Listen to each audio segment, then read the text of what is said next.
সকালবেলা ঘুমাইতেছি, এমন সময় পুরো খাট কাঁপতেছে। আমি ভাবছি ভূমিকম্প হইতেছে। তাড়াতাড়ি উঠে দৌড় দিছি। একটু দূরে গিয়ে দেখি ভূমিকম্পটা শুধু আমার বিছানার উপরই হইতেছে। গিয়ে দেখি মোবাইলে কল আসছে। শালার মোবাইলটা ভাইব্রেশন মোড ছিল, আমার জানা ছিল না। মোবাইল হাতে নিয়ে দেখি তন্নির কল। কলটা রিসিভ করতেই বলতে শুরু করলো, এই কুত্তা, কল ধরিস না কেন? সরি রে, ঘুমিয়েছিলাম। এবার বল, এত সকাল সকাল কল দিলি কেন? আজকে একটু তাড়াতাড়ি ক্যাম্পাসে আসিস, তোদের একটা গুড নিউজ দিব। কি গুড নিউজ? সেটা ক্যাম্পাসে এলে দেখতে পারবি। আর সানি আয়মানকেও বলে দিস তাড়াতাড়ি আসার জন্য। আমি ফারিয়াকে বলে দিচ্ছি। আচ্ছা ঠিক আছে, এখন ফোন রাখ, ফ্রেশ হব। ওকে। টুট টুট টুট, কলটা কেটে দিল। আমি উঠে ফ্রেশ হতে চলে গেলাম। চলেন, ফ্রেশ হতে হতে আপনাদের পরিচয়টা দিয়ে দিই। আমি জুয়েল, আপাতত স্টুডেন্ট লাইফে আছি। একটু আগে যে কল করেছিল সে আমার বেস্ট ফ্রেন্ড তন্নি। ফ্রেশ হওয়া শেষ, নাস্তা করে ক্যাম্পাসে চলে গেলাম। গিয়ে দেখি আমি ছাড়া সবাই বসে আছে। আমি যাওয়ার পরপরই তন্নি রাগ লুক নিয়ে আমাকে বলল, কি রে হারামি, তোকে আজকে একটু তাড়াতাড়ি আসতে বললাম আর তুই আজকে দেরি করে আসলি। সরি রে, রাস্তায় অনেক জ্যাম ছিল। তোর জন্য সবসময় জ্যাম থাকে, আমরা রাস্তা দিয়ে আসি না। এই হারামখোর, তুই চুপ থাক, সবসময় শুধু চামচামি করস। আচ্ছা বাদ দে না, তখন তন্নি কি বলবি তাড়াতাড়ি বল, আমরা ক্লাসে চলে যাব। আজকে কোনো ক্লাস হবে না, আজকে আমরা একটা পার্টি দিব। দেখ, এখন এগুলো করার সময় নেই, অন্যদিন করব। আগে বল তোর কি কথা আছে। দোস্ত, আমার বিয়ে ঠিক হয়ে গেছে। ছেলে অনেক বড় ব্যবসায়ী, কালকে আমাকে রিং পরিয়ে দিয়ে গেছে। তন্নির কথা শুনে আমার মাথার উপর যেন আকাশ ভেঙে পড়ল। সেই কলেজ লাইফ থেকে তন্নিকে আমি অনেক ভালোবাসি, কিন্তু ফ্রেন্ডশিপ নষ্ট হয়ে যাওয়ার ভয়ে কখনো বলতে পারিনি। আমি চেয়েছিলাম আগে নিজে নিজের পায়ে দাঁড়াই, ভালো একটা চাকরি পাই, তারপর তন্নিকে আমার মনের কথা বলবো। কিন্তু এটা কি হলো? না, আমি কিছু ভাবতে পারছি না, আমার মাথা ব্যথা করতেছে। এদিকে সানি, আইমান আর ফারিয়া তন্নিকে শুভেচ্ছা জানাচ্ছে। আমার নীরবতা দেখে তন্নি বলল, কি রে, তোর আবার কি হয়েছে? তুই খুশি হসনি? আমি তাড়াহুড়া করে বললাম, আমি অনেক খুশি হয়েছি। তাহলে তুই এভাবে চুপ করে দাঁড়িয়ে আছিস কেন? দোস্ত, তুই সত্যি বিয়েটা করবি? অবশ্যই, এর থেকে ভালো ছেলে আর কোথায় পাবো? আর তাছাড়া বিয়ের বয়সও হয়ে গেছে। চুপ করে দাঁড়িয়ে রইলাম। আচ্ছা বাদ দে তো, এখন বল বিয়ে কখন? এই তো আগামী শুক্রবার, তোরা সবাই অবশ্যই আসবি। এই নে কার্ড। এ কথা বলে আমাদের সবাইকে একটা করে কার্ড দেয়। আমার কেন জানি বুক ফেটে কান্না আসছে। মনে হচ্ছে আমার জীবন থেকে অনেক বড় কিছু একটা চলে যাচ্ছে। নিজের অজান্তেই চোখের কোণে পানি চলে আসলো। আমার এমন অবস্থা দেখে তন্নি বলল, কি রে, কি হয়েছে তোর? কাঁদতেছিস কেন? আমি তাড়াতাড়ি চোখের পানি মুছে বললাম, আরে না, এমনি। তোর বিয়ে হবে শুনে খুশিতে চোখে পানি চলে আসলো। পাগল। আচ্ছা শোন, রায়হান কল দিচ্ছে, আমি একটু বাইরে যাচ্ছি, তোরা থাক। এই রাহানটা আবার কে? আরে তোদের দুলা ভাই। আচ্ছা থাক, পরে কথা হবে। Bye bye. তন্নি চলে গেল। আমি অভাব দৃষ্টিতে ওর চলে যাওয়ার দিকে তাকিয়ে আছি। আস্তে আস্তে চোখটা ঝাপসা হয়ে গেল, মনে হয় আবার পানি এসে জমা হয়ে গেছে। এমন সময় ফারিয়া বলল, আচ্ছা আমি ক্লাসে যাচ্ছি, তোরা কেউ যাবি? তুই যা, আমরা একটু পর আসছি। আচ্ছা ঠিক আছে। তারপর সানি আর আইমান আমার কাছে এসে বলে, কিরে, ঘটনা কি? কিসের ঘটনা? তোর চোখে পানি কেন? এমনি পানি চলে আসছে। তুই কি ভাবছিস আমরা কিছু বুঝি না? আমরা তোর বন্ধু না?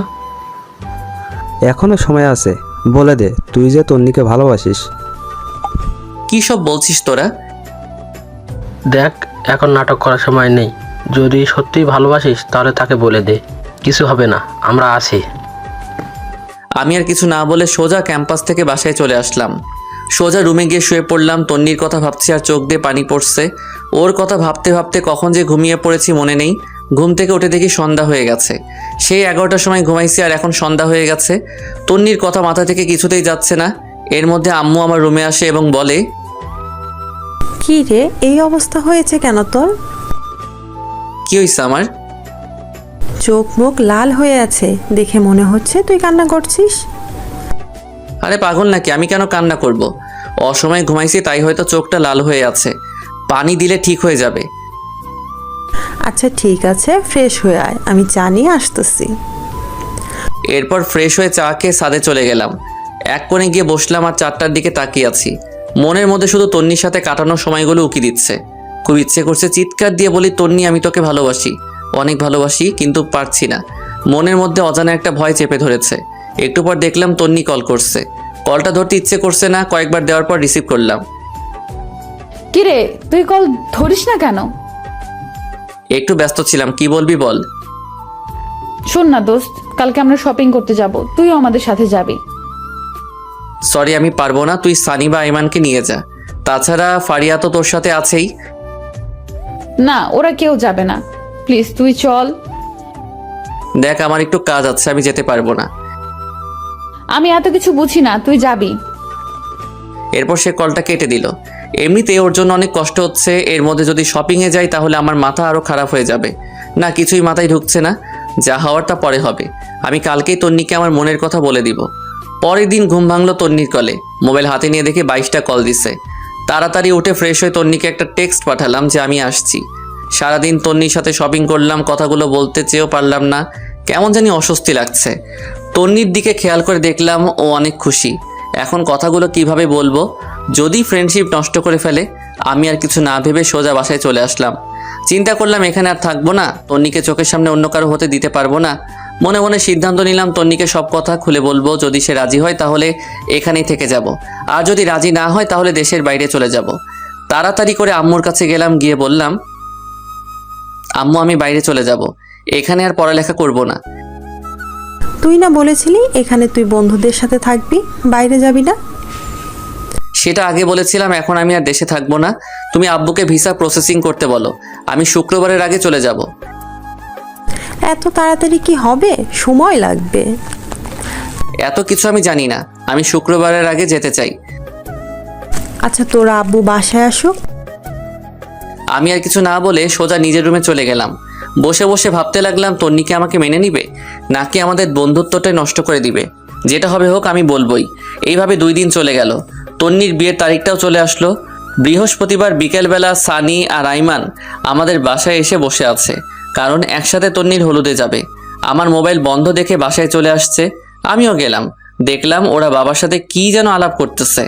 আমাকে দেখে সবাই চুপ হয়ে গেল। এরপর বাবা আমাকে বলল, তন্নির বিয়ে আগে বলতি, তোর ফ্লাইট কয়েকদিন পরে করতাম। আমি কিছু না বলে উঠে চলে যাচ্ছিলাম, এমন সময় বাবা বলে, শোন, কোথায় যাচ্ছিস? বাবা ওদের সাথে যাচ্ছি। আচ্ছা যেখানেই যা, তাড়াতাড়ি আসিস। আজ রাত 9টায় তোর ফ্লাইট, কথাটা যেন মাথায় থাকে। সানি আর আইমান আমাদের কথা শুনে হা করে দাঁড়িয়ে আছে। হয়তো ভাবছে এত অল্প সময়ের ভিতরে কিভাবে কি করলাম, এবং ওদের না জানিয়ে। এরপর আমিও উঠে রেডি হয়ে ওদের সাথে তন্নির বাসায় চলে গেলাম। ওখানে যাওয়ার পর আমাদের আরও অনেকগুলো বন্ধুকে দেখলাম। সানি আর আইমান ব্যস্ত হয়ে গেছে, আমি একপাশে গিয়ে বসে আছি আর তন্নিকে খুঁজতেছি, কিন্তু দেখতেছি না, মনে হয় সাজতেছে। একটু পর তন্নি বের হয়ে আসলো, সাথে আরও কতগুলো মেয়ে সহ। আজকে তাকে অনেক সুন্দর লাগছে, যে কেউ দেখলেই প্রেমে পড়ে যাবে। আমারও আর ব্যতিক্রম কিছু হলো না, ওর দিকে হা করে তাকিয়ে আছি। একটু পর তার ধাক্কায় বাস্তবে ফিরে এলাম। কিরে এইভাবে হা করে কি দেখছিস? কিছু না তন্নি, তোর সাথে আমার কিছু সিরিয়াস কথা আছে। কি কথা বল। এখানে না, ছাদে চল। এখন ছাদে যাব? আচ্ছা ঠিক আছে চল। তারপর আমি আর তন্নি ছাদে গেলাম। গিয়ে আমি চুপচাপ দাঁড়িয়ে রইলাম। আমার নীরবতা দেখে তন্নি বলল, কিরে চুপ কেন, কি বলবি তাড়াতাড়ি বল, আমার নিচে অনেক কাজ আছে। তন্নি তোকে আমি ভালোবাসি, সেই যেদিন তোকে প্রথম দেখেছিলাম সেদিন থেকে। তোর আমার ফ্রেন্ডশিপ নষ্ট হয়ে যাওয়ার ভয়ে আমি এতদিন কিছু বলিনি। দেখ এখন মজা করার সময় না, কি বলবি বল, আমি নিচে চলে যাচ্ছি। তন্নি বিশ্বাস কর, আমি সত্যি তোকে অনেক ভালোবাসি। দেখ ফাইজলামি বন্ধ কর, নাটক দেখে দেখে তুইও নাটক শুরু করে দিয়েছিস। আমি সত্যিই তোকে অনেক ভালোবাসি তন্নি, তোকে ছাড়া আমি আমার জীবন কল্পনা করতে পারি না রে। প্লিজ তুই বিয়েটা বন্ধ করে দে। দেখ তোর ড্রামা বন্ধ কর, কালকে আমার বিয়ে আর তুই বলছিস বিয়ে বন্ধ করতে। ছি, তুই এত নিচু আগে জানতাম না, তুই জাস্ট আমার ফ্রেন্ড, এর থেকে বেশি কিছু না। আমি তোকে অনেকবার বলতে চেয়েও পারিনি, আমি সত্যি বলছি আমি তোকে অনেক ভালোবাসি। এই কথা বলে আমি তন্নির গালে একটা কিস বসিয়ে দেই, আর সে রাগীভাবে আমার দিকে তাকিয়ে অনেক জোরে একটা ধাক্কা দেয় এবং দুই গালে চর বসিয়ে দেয় আর বলতে থাকে, ছি, আমার ভাবতেই অবাক লাগে তোর মতো ছেলের সাথে আমি ফ্রেন্ডশিপ করেছি, তা আবার বেস্ট ফ্রেন্ড। কালকে আমার বিয়ে আর তুই আজকে এসেছিস আমাকে প্রপোজ করতে, তোর একটু লজ্জা শরম নেই? তুই আমার কথাটা শোন। তোর কোনো কথাই আমি শুনবো না, তুই এখনই আমাদের বাসা থেকে চলে যা, তোকে যেন আর কোনো দিন আমার সামনে না দেখি। তোর আর আমার ফ্রেন্ডশিপ এখানেই শেষ, আজ থেকে তুই আমার সাথে কোনো ধরনের যোগাযোগ করার চেষ্টা করবি না। তন্নি প্লিজ আমার কথাটা শোন। তোর সাথে আর কোনো কথা নাই, তুই এখান থেকে চলে যা, না হলে গলা ধাক্কা দিয়ে বের করে দিব। আমি আর কিছু না বলে চোখ মুছতে মুছতে সেখান থেকে বেরিয়ে গেলাম। এরপর বাসায় গিয়ে রেডি হয়ে বাবা আর আমি এয়ারপোর্টের উদ্দেশ্যে রওনা দিলাম। সানি, আইমান কাউকে কিছু জানালাম না। এরপর এয়ারপোর্ট থেকে বাবার কাছ থেকে বিদায় নিয়ে চলে গেলাম দেশ ছেড়ে। অনেক কষ্ট হচ্ছিল প্রিয় মানুষগুলোর জন্য, কিন্তু আমি এখানে থাকলে হয়তো আরও বেশি কষ্ট পাবো। যাওয়ার আগে নিজের ভার্চুয়াল জগতের সব কিছু ডিলিট করে দিলাম, একটা নাম্বারও ওপেন রাখলাম না। সেখানে গিয়ে বেশ কিছুদিন মন খারাপ করে বসেছিলাম। পরে নতুন বন্ধু, নতুন ক্যাম্পাস পেয়ে তন্নির কথা প্রায় ভুলেই গেলাম। আস্তে আস্তে ওখানকার পরিবেশের সাথে নিজেকে মানিয়ে নিলাম। দেখতে দেখতে 2 বছর চলে গেল, আমার পড়ালেখাও শেষ। চিন্তা করলাম এখানেই কোনো চাকরি করব, কিন্তু সেটা আর হলো না। আব্বু আম্মু কল দিয়ে কান্নাকাটি করতেছে। আব্বুকে অনেকবার বলছি আমি এখানে চাকরি করব, বাট আব্বু বলল নিজেদের ব্যবসা দেখাশোনা করার জন্য। সেদিন রাতে বসে বসে ল্যাপটপে কিছু কাজ করছি, এমন সময় বড় খালা আসলো। আমি বিদেশে বড় খালার কাছেই থাকি আর ওখান থেকে পড়ালেখা করি। আমার রুমে আমি খালাকে দেখে বললাম, খালামণি ঘুমাওনি এখনো? না রে বাবা, ঘুম আসছে না। তুই কি করতেছিস? কিছু না খালামণি, একটু কাজ করতেছি। কিছু বলবে? বাবা, একটা কথা বলতাম যদি তুই অনুমতি দিস। আরে কি আজব, আমার সাথে কথা বলার জন্য তোমার অনুমতি লাগবে নাকি? বলো কি বলবে। দেখ বাবা, আমার কোনো সন্তান নেই, তুই আমার নিজের সন্তানের মতোই। তুই যেদিন এখানে এসেছিলি আমি যে কি পরিমাণ খুশি হয়েছি তোকে বলে বোঝাতে পারবো না। আমি ভাবছি তোকে আমি সারা জীবন আমার কাছে রেখে দিব, কিন্তু সেটা তো অসম্ভব। কেন অসম্ভব? আমি তোমাকে ছেড়ে কোথাও যাচ্ছি না। আর তোমার সন্তান নেই কে বলেছে? আমি তোমার সন্তান। কাল রাতে তোর আম্মু কল করেছিল। কি বলেছে? অনেক অসুস্থ, সারাদিন বাসায় থাকতে থাকতে ওর অনেক কষ্ট হয়। তোর বাবাও বাইরে বাইরে থাকে, তাই আমি বলছিলাম কি তুই দেশে ফিরে যা, তোর মায়ের কাছে থাক, আর একটা ভালো মেয়ে দেখে বিয়ে করে ফেল। তোর মা বাবাও অনেক খুশি হবে। খালামণি সব কিছু ঠিক আছে, বাট আমি দেশেও যাচ্ছি না, অ্যান্ড বিয়ে তো ইম্পসিবল। এরপর খালামণি আমার হাত ধরে বলল, প্লিজ বাবা, এমন করিস না। তোর মা বাবার কথা একবার চিন্তা কর। ওদের কি ইচ্ছা করে না ছেলের বউয়ের সাথে সময় কাটাতে, নাতিদের সাথে একটু খেলা করতে? প্লিজ বাবা, তুই দেশে ফিরে যা। প্রয়োজনে মাঝে মাঝে এখানে আসিস, কিছুদিন থাকবি, ঘুরবি, ভালো লাগবে। প্লিজ বাবা, না করিস না। আচ্ছা ঠিক আছে, দেখি। দেখি না, তুই কালকেই যাবি, এই নে টিকিট। এই কথা বলে আমার হাতে একটা টিকিট ধরিয়ে দিল। আমি অবাক হয়ে জিজ্ঞেস করলাম, খালামণি এটা কখন করলে? তোর এত কিছু জানার দরকার নেই। আর শোন, আমি কিছু জিনিস কিনে রেখেছি, এগুলো নিয়ে যাবি। এখন ঘুমা। পরের দিন সবকিছু ঠিকঠাক করে খালামণির কাছ থেকে বিদায় নিয়ে চলে আসলাম দেশে।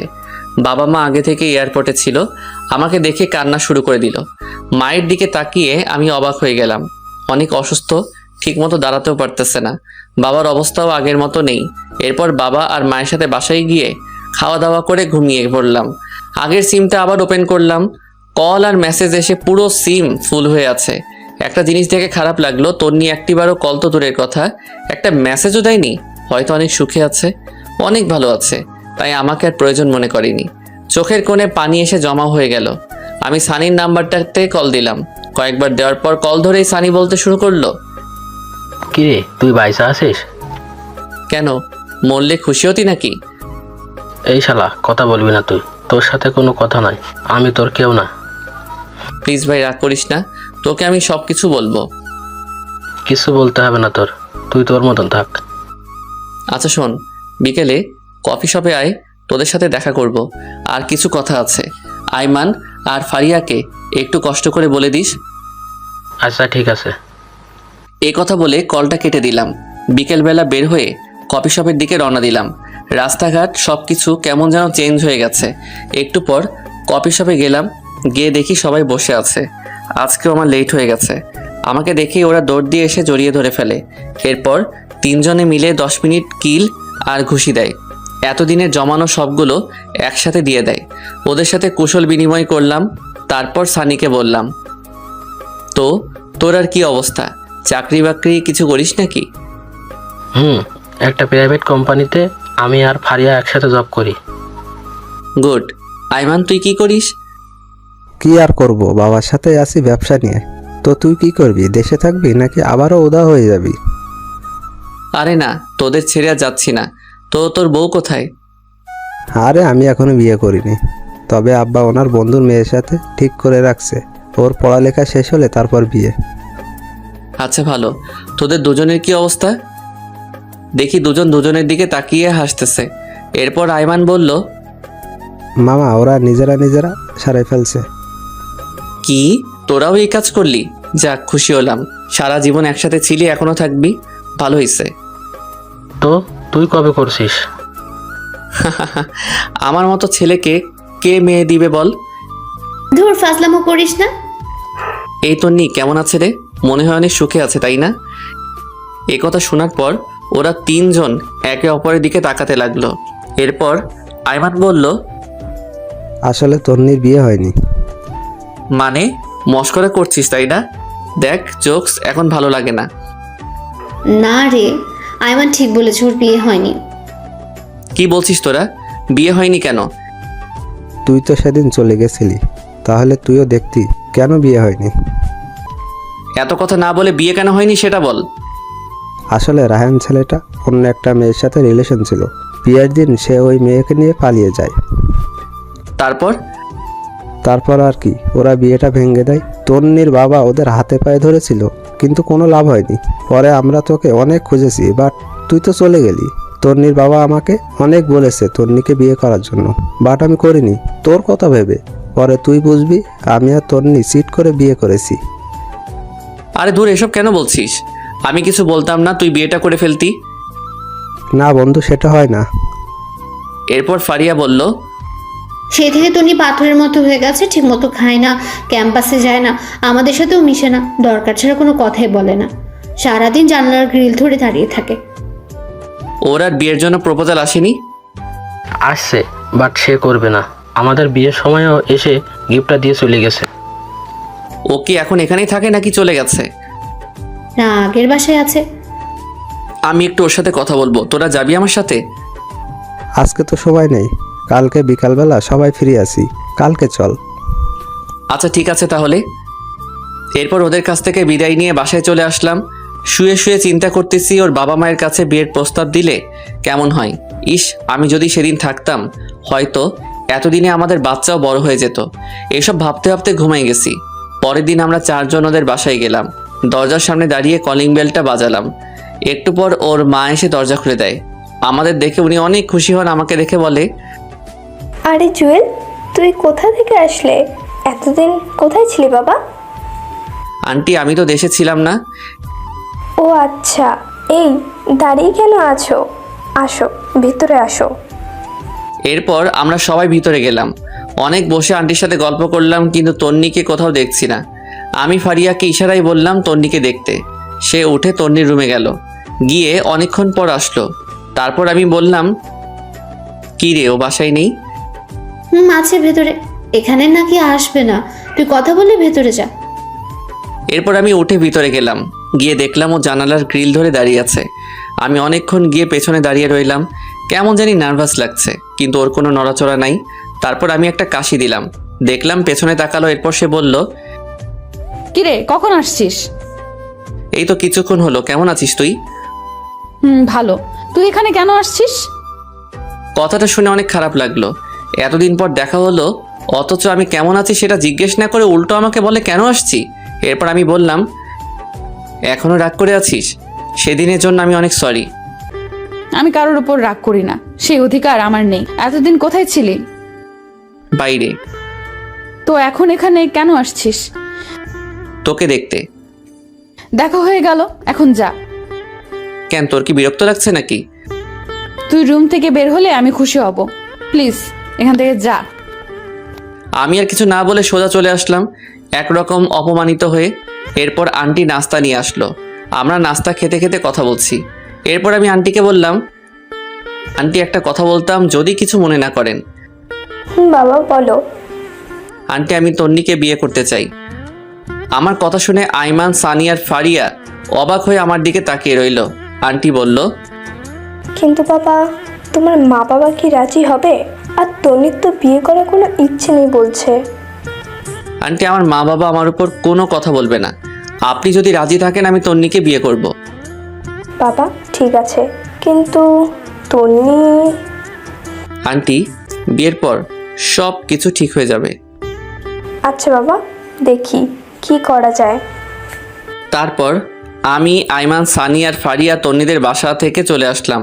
পরে আমি আব্বু আর আম্মুকে বললাম তন্নির কথা। আমার কথা শুনে ওনারা তো অনেক খুশি। বললেন, তোর পছন্দই আমাদের পছন্দ, আর তন্নি মেয়েটাকে আমারও অনেক ভালো লাগে। অবশেষে আমাদের বিয়েটা হয়ে গেল।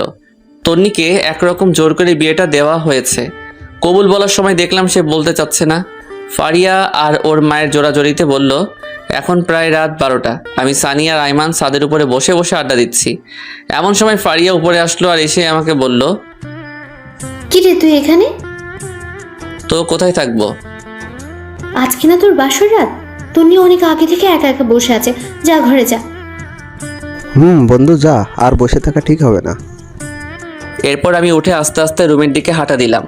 এমন সময় সানি বলল, মামা, মনে করে বিড়ালটা মারিস, আর কোনো দরকার হলে আমাকে কল দিস।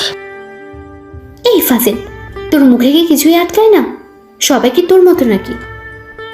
আমি আর কিছু না বলে একটা পুচকে হাসি দিয়ে ছাদ থেকে চলে আসলাম। বাসর ঘরের সামনে দাঁড়িয়ে আছি। কেমন জানি ভয় লাগতেছে, আবার লজ্জাও। অনেকক্ষণ দাঁড়িয়ে থেকে আস্তে করে দরজাটা খুলে ভিতরে প্রবেশ করলাম। দরজাটা লাগিয়ে দিলাম। দেখলাম তন্নি মাথা নিচু করে বসে আছে। আমি গিয়ে খাটের উপর বসলাম। এমন সময় তন্নি আমাকে বলল, তোর সাথে আমার কিছু কথা আছে। কি কথা বল। আর শোন, আজকে থেকে আমি তোর স্বামী। সো আর তুই করে বলবি না, তুমি করে বলবি, অ্যান্ড আমিও বলবো। দেখ, তোকে আমি কখনোই স্বামী হিসেবে মানতে পারবো না। তুই জাস্ট আমার ফ্রেন্ড। তাহলে বিয়েতে মত দিলি কেন? তোর কি ধারণা আমি নিজে থেকে মত দিয়েছি? জীবনেও না। মা আমাকে ওনার মরার কসম দিয়েছে, সেজন্য আমি বিয়েটা করেছি। তোর মায়ের কসমের জন্য তুই আমার জীবন নষ্ট করবি নাকি? তো তুই এখন কি চাস? তুই জীবনেও আমার কাছে স্বামীর অধিকার দেখাতে পারবি না। তুই তোর মতো আর আমি আমার মতো। ওকে, আমি তোর উপর কোনো অধিকার খাটাবো না।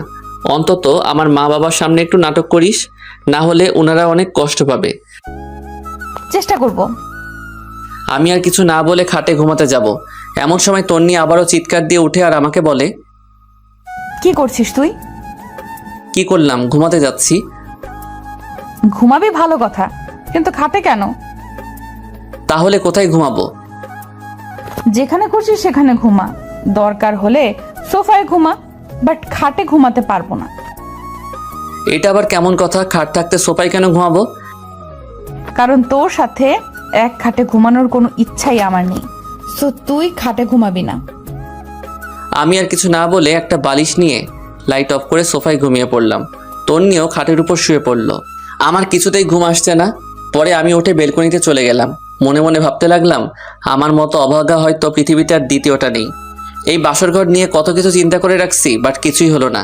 মনে মনে ভাবলাম তন্নির সাথে ফ্রেন্ডশিপটা না হলেই ভালো হতো। সুন্দর একটা জীবন পেতাম।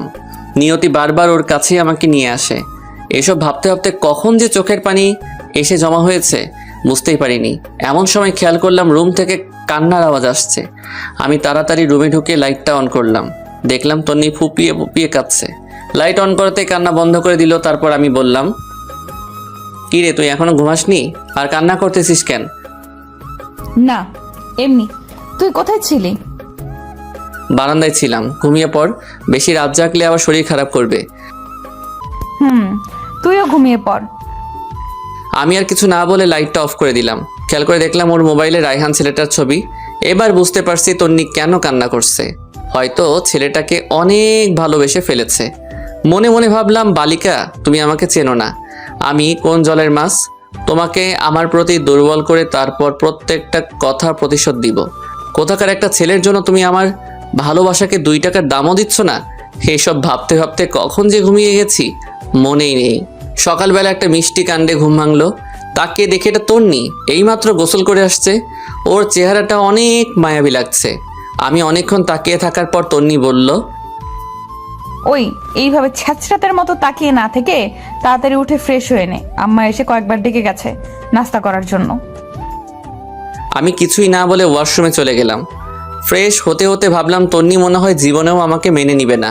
ফ্রেশ হয়ে রুমে আসতে দেখলাম তন্নি মনমরা হয়ে বসে আছে। আমাকে দেখেই নিচে চলে গেল। আমিও রেডি হয়ে নিচে গেলাম। গিয়ে দেখি আমি ছাড়া সবাই বসে আছে। সবাই একসাথে নাস্তা করলাম। এরপর বাবা বললেন, নাস্তা করে দেখতো আয়মান আর সানি কোথায়? ওদের বাবুর্চির কাছে পাঠাইছিলাম। বাবার কথা শুনে আমি হাসা শুরু করলাম। হায় রে, আমার বন্ধুগুলো বাবুর্চির কাজ করছে। তারপর বাবা বললেন, না হেসে বাইরে গিয়ে ওদের দেখ। আর শোন, কালকে তাড়াতাড়ি উঠিস, অফিসের কলিগদের সাথে পরিচিত হবি আর অফিস বুঝে নিবি। আমি আর যাব না। কিন্তু বাবা। কোনো কিন্তু না, যেটা বলছি সেটাই।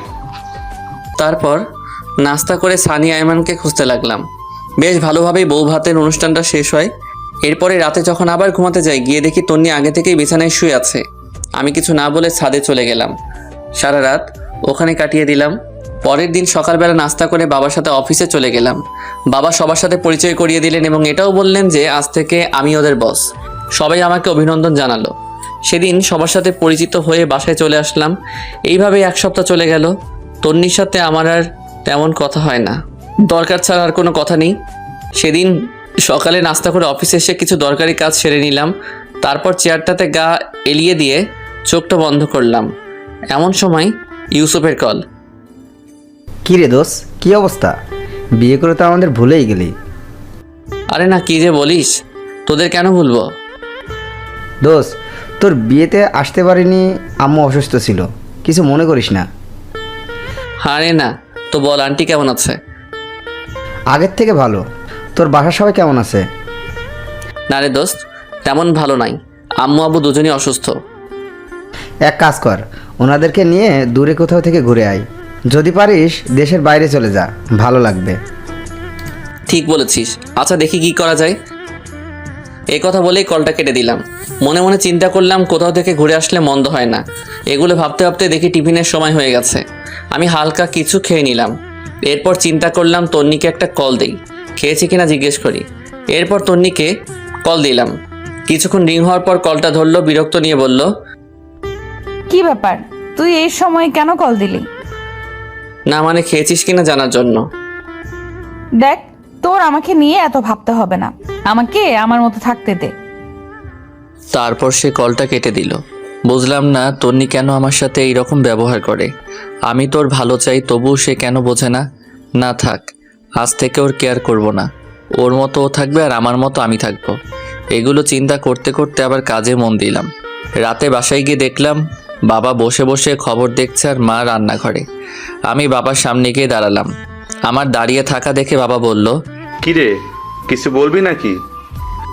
জি বাবা, একটা কথা বলার ছিল। যদি কিছু মনে না করো তাহলে বলতাম। আরে পাগল, আমার সাথে কথা বলার জন্য তোর অনুমতি লাগবে নাকি? বল, কি বলবি? আসলে বাবা বলছিলাম কি, সারাদিন অফিস কাজ এগুলো করতে করতে তোমাদের সময় দিতে পারি না। চলো না আমরা সবাই মিলে কোথাও থেকে কয়েকদিনের জন্য ঘুরে আসি, সবার ভালো লাগবে। কথাটা আসলে ঠিক বলছিস, বাট যাওয়া হবে না। কিন্তু কেন বাবা? গতকাল রাতে তোর দাদুকে স্বপ্ন দেখেছি, কবরটাও নাকি ভেঙে পুকুরে পড়ে যাচ্ছে। তাই আমি আর তোর মা 10-15 দিনের জন্য গ্রামের বাড়িতে যাব। কয়েকজন হুজুর আর এতিমদের খাওয়ার ব্যবস্থা করব। যদি সুযোগ পাই কবরের চারপাশে দেয়াল করে আসব। ও আচ্ছা, তাহলে তোমরা গ্রামেই যাও, ভালো লাগবে। এই কথা বলে আমি রুমের দিকে চলে যাচ্ছি। এমন সময় আবার বাবা ডাক দেয়। শোন, তোর সাথে এমনিতেও আমার কথা ছিল। কি কথা বাবা, বলো। বলছিলাম কি, তোর বিয়ের পর থেকে কোথাও ঘুরতে যাসনি, তন্নিও একা একা বাসায় বসে থাকে। তাই আমি বলছিলাম তন্নিকে নিয়ে তুই ঘুরে আয়।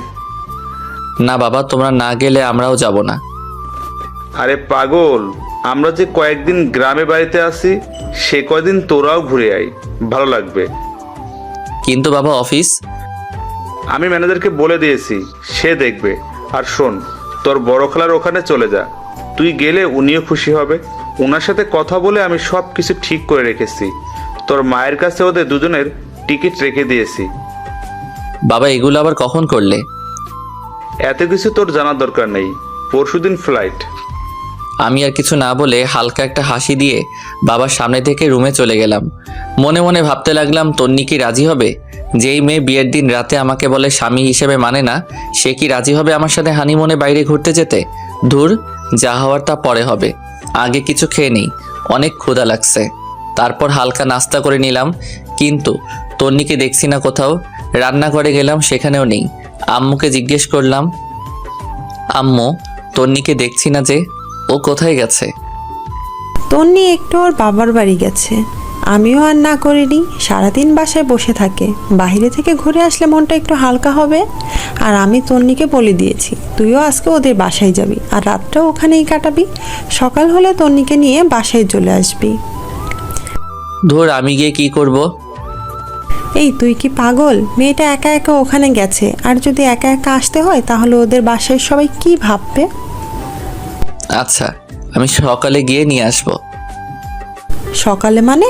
এখন যাবি তুই? যা রেডি হয়ে যা।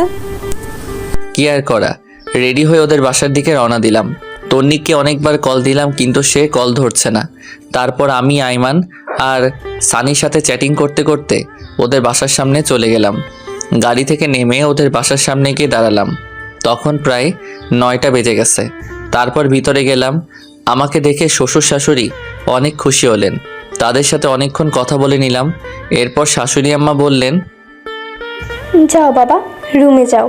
তন্নি রুমে আছে, ওখানে গিয়ে ফ্রেশ হয়ে নিচে আসো, আমি খাবার রেডি করছি। আচ্ছা ঠিক আছে। এই কথা বলে আমি তন্নির রুমের দিকে হাঁটা দিলাম। ওর দরজার সামনে গিয়ে শুনতে পাই ওর রুম থেকে অনেক জোরে হাসির শব্দ আসছে। সবার থেকে ওর হাসিটা আলাদা, অনেকদিন পর সে হাসছে।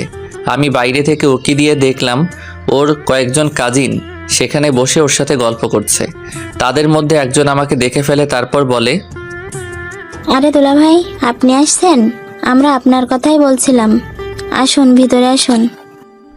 তারপর আমি ভিতরে গিয়ে অনেকক্ষণ ওদের সাথে গল্প করলাম। তারপর ওরা সবাই চলে গেল। তখন তন্নি আমাকে বলল, তুই এখানে কেন আসছিস? মানে কি? তোর বাসায় আসার জন্য মনে হয় আমার ঠেকা পড়ছে। আম্মুই আমাকে আসতে বলেছে।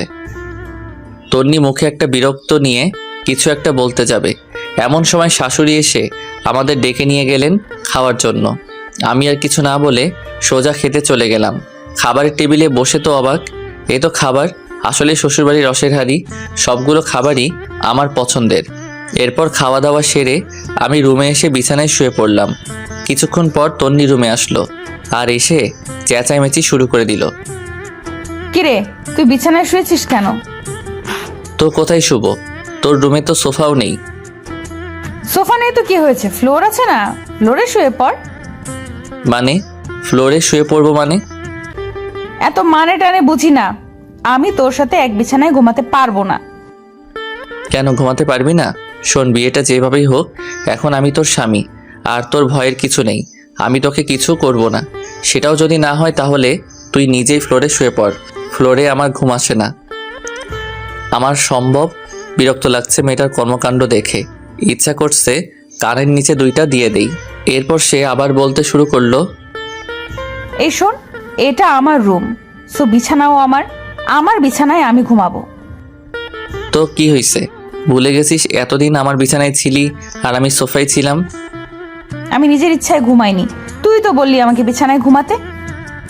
ধুর, এই ফালতুর সাথে কথা বলে পারা যাবে না, তাই আমি নিজেই ফ্লোরে শুয়ে পড়লাম। শুয়ে শুয়ে ভাবতেছি তন্নি যদি কালকে আমাদের বাসায় যাওয়ার পর শুনে যে আমি হানিমুনের ব্যবস্থা করে আসছি তখন কি করবে। এগুলো ভাবতে ভাবতে দেখলাম ফকিন্নি খুব আরাম করে ঘুমিয়ে আছে। মনে মনে বললাম, তন্নি তুই হয়তো জানিস না আমি কি জিনিস। তোরে আমি এমন সোজা করব যে তুই আমাকে ছাড়া কিছুই বুঝবি না। এসব ভাবতে ভাবতে কখন যে ঘুমিয়ে পড়েছি নিজেও জানি না। খুব সকালবেলা ঘুমটা ভেঙে গেল।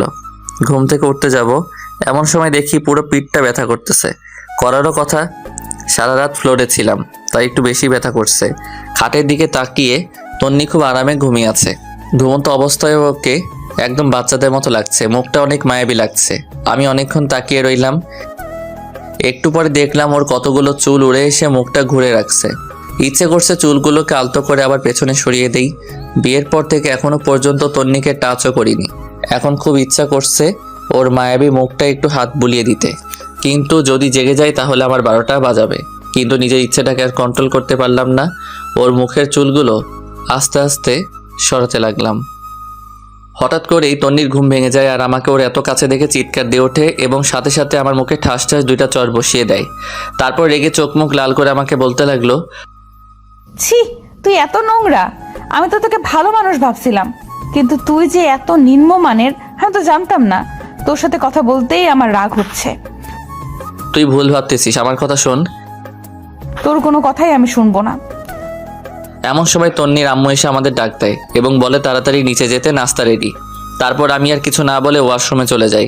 ফ্রেশ হয়ে এসে ওর রুমে বসে আছি, সেও কোথায় যেন গেছে। বসে বসে ভাবছি, মানুষ কাউকে সহজে অবিশ্বাস করতে পারে। আমি যদি জোর করে কিছু করার চেষ্টা করতাম তাহলে তো বিয়ের প্রথম রাতেই করতে পারতাম, বাট ওগুলো তো আমার মনে নেই। একটু পর তন্নি এসে আমাকে নিয়ে নাস্তা করতে গেল। আমিও কোনো কথা না বলে চুপচাপ নাস্তা করে রুমে চলে আসলাম। এসে রেডি হচ্ছি, কারণ তন্নিকে বাসায় দিয়ে এসে আমি আবার অফিসে চলে যাব। তন্নিও রেডি হয়ে আসলো, অতঃপর তাকে বাসায় দিয়ে আসলাম। অফিসে গিয়ে দেখি অনেক কাজ জমে আছে, এক নাগারে করতে লাগলাম। ঘড়ির দিকে তাকিয়ে দেখি 2টা বাজে। না, এখন আর কাজ করা যাবে না। আমি উঠে নামাজ পড়লাম, তারপর ক্যান্টিনে গেলাম নাস্তা খাওয়ার জন্য। এমন সময় তন্নির কল আসলো। বলো কি হয়েছে? কিন্তু কলটা দিয়েছে বাবা। তারপর উনি বলল, তনি না, আমি তোর বাবা বলছি। বাবা এই সময় কল দিয়েছো, কিছু বলবে? তুই এখন কোথায়? ক্যান্টিনে এসেছি নাস্তা করার জন্য। নাস্তা করার দরকার নেই, তুই বাসায় আয়, একসাথে খাবো। কিন্তু বাবা। কোনো কিন্তু না, তোর সাথে কথা আছে। আচ্ছা ঠিক আছে, আসতেছি। এরপর আমি বাসায় চলে গেলাম। গিয়ে দেখি সবাই খাবার টেবিলে বসে আছে, মনে হচ্ছে আমার জন্য বসে আছে। আমি গিয়ে মায়ের পাশে বসলাম। খাওয়া দাওয়া শুরু হলো। একসময় বাবা বলল, তোকে যে বলেছিলাম আমরা গ্রামের বাড়ি যাব, মনে আছে তোর? তোর দাদা দাদুর কবর পাকা করব। আছে, কিন্তু কিন্তু কি? আমি কোথাও যেতে পারবো না। আরে তুই আমাদের সাথে যাবি কেন? তোরা তো ঘুরতে যাচ্ছিস। না বাবা, আমরা কোথাও যাচ্ছি না। দরকার হলে তন্নিকে তোমাদের সাথে নিয়ে যাও। দেখলাম তন্নি আমার দিকে আর চোখে তাকিয়ে আছে। তারপর মা বললেন, এটা কেমন কথা? তুই না কালকে বললি তোরা ঘুরতে যাবি? বলেছিলাম, বাট আর যাবো না, আমার কাজ আছে, সব কিছু ক্যান্সেল করে দিয়েছি। তারপর বাবা তন্নিকে জিজ্ঞেস করলো ওনাদের সাথে যাবে কিনা। তন্নি না করে দিল। আমিও আর কিছু না বলে সোজা রুমে চলে গেলাম। বিকেলবেলা আর অফিসে গেলাম না। সেই দিন বিকেলবেলা সানি আর আইমানের সাথে আড্ডা দিলাম অনেকক্ষণ। এর মধ্যে আইমান আমাকে বলল, এই জুয়েল, তন্নি কি তোকে মেনে নিয়েছে নাকি এখনও পাগলামি করে? আমি টেনশনে পড়ে গেলাম। সত্যি বলবো নাকি মিথ্যা বলবো চিন্তা করতেছি। আর চুপ করে থাকা দেখে সানি বলল, আমরা সব জানি, তবুও তোর মুখ থেকে শুনতে চাই। তাহলে আমরা নিজেরা কিছু করে সব কিছু ঠিকঠাক করতে পারবো মনে হয়। সানি আর আইমানের কথা শুনে একটু শান্তি লাগলো। আসলে বন্ধু ছাড়া কোনো কিছু হয় না। তারপর আমি পুরো ঘটনাগুলো ওদের দুজনকে বললাম। তারপর আমি সানিকে বললাম, এই সানি, ফারিয়াও তো আমাদের বন্ধু, বাট তুই যে ওকে বিয়ে করেছিস, সে কি তোর সাথে এমন করে? আরে না, ও আমার অনেক কেয়ার করে। আরে সানি তো বাসরাতেই বিড়াল মেরে ফেলেছে। এই কথা বলে সবাই হাসাহাসি শুরু করলাম। একটু পর আইমান আমাকে বলল, জুয়েল শোন, একটা বুদ্ধি দেই, আমার ধারণা 100% কাজ দিবে। আরে তাড়াতাড়ি বল। তুই আজ থেকে তন্নির কেয়ার করবি না, ওকে সবসময় এড়িয়ে যাবি, খারাপ ব্যবহার করবি, দেখবি সোজা হয়ে গেছে। আরে না, এটা কি করে হয়?